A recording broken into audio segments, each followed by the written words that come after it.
Hi Park Kids, this is Countdown to Christmas with Advent blocks. We're looking for block number 15. Our star is on it. What's the picture? A whale? Let's read story 15. From a fishing boat to a fish's belly, the story of Jonah. Jonah was another one of God's prophets, and on most days he loved his job. He would ask God what he wanted to say to his people, and then he'd march around giving them the good news. But one day God told Jonah to go on a journey longer than he had ever been on before. God said, "Tell the people in Nineveh that I'd like to visit them. Tell them that I want to make the wrong things right and the dark things light." Jonah was confused. He had grown up thinking of the people of Nineveh as a bad people. Certainly, God wouldn't want to be with them. So Jonah decided to go his own way. He looked on a map and saw that Nineveh was way off to the right. So Jonah decided, if Nineveh is right, I'll go left. That way, I don't have to tell all those bad people that God is coming. So Jonah went left, way left, and soon he came to a big ocean. He hopped on the first boat he could find and made sure it was going even lefter. As the little boat pushed away from shore, Jonah fell asleep, very happy with himself.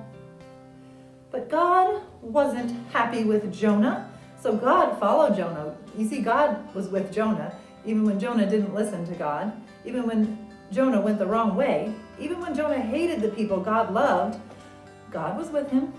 Because God was with Jonah, he couldn't let Jonah keep running away, so he sent a big storm to stop the boat. The waves were higher than mountains. The wind was so loud it hurt Jonah's ears. And little Jonah in his little boat woke up with one thought: God is still here. "I made a huge mistake," Jonah told the sailors. "This storm is my fault. The only way to stop it is to throw me in." The sailors weren't so sure, but the waves kept getting bigger and the wind kept getting louder, so they finally agreed. Jonah went overboard. To everyone's surprise, it worked. The waves stopped. The wind went silent. That was good news for the sailors. Jonah, on the other hand, thought he was going to die. But God was still with Jonah, and God sent a giant fish after Jonah. The fish swallowed Jonah without chewing him, of course. And suddenly Jonah could take a breath.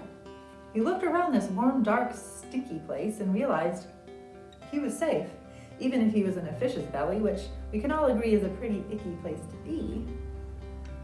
When the fish spat Jonah out 3 days later, Jonah splatted on land with a different attitude.